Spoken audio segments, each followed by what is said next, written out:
Dito guys may nakalaban akong X-Borg na mayabang. Dindelay ko nga ang creeps dito para lumapit siya sa akin. Kaso nakita ko siyang nagka-crab kaso di ako umabot kaya tinanggal ko na lang armor niya.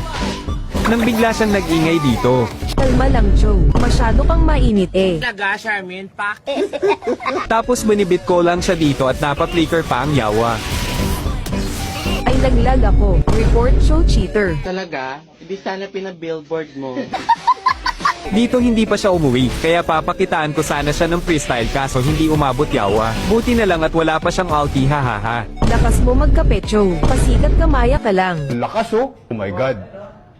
Ang lakas oh. Dito nakita niya yata ako na pumasok sa damo kaya napilitan ako nag-out. Napa-ulti siya dito, buti na lang at may pisong natira sa buhay natin at nabaliktad pa natin ang pangyayari. Tapos tinipihan ko siya.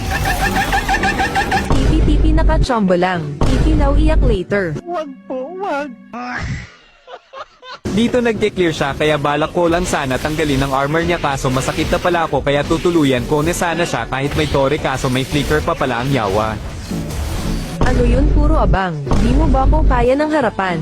Obvious ba? Ang mali niya dito ay hindi pa siya umuwi kaya pinakitaan ko siya ng freestyle. Kaso dumating naman ang yawa na Alucard. Swerte niya at wala na akong skills. Ayan deserve, tulog ka muna utoy. Kapal na mukha mo. Dito ni try kong gawin ang bush trick. Sakto naman at nandun siya sa third bush kaya natanggal ko agad ang armor niya. Buong akala ko talaga dito wala siyang kasama kaya pinasok ko na pero okay lang kasi nakin-cooperate siya.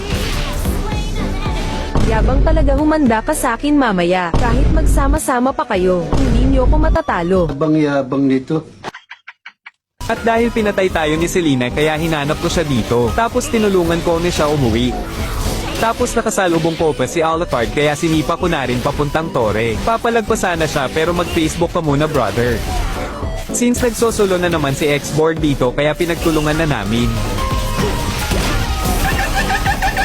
Okay my turn, tago ka na bata. Daddy, chill. Dito balak niya pang edep ng tore niya at napa-ulti pagad siya dito kaya basic ko lang siyang napa-uwi hahaha. Tapos ipal pa sana si Alucard dito kaya napa-out na agad ako. Ang kaso humabol pa ang yawa na Kagura.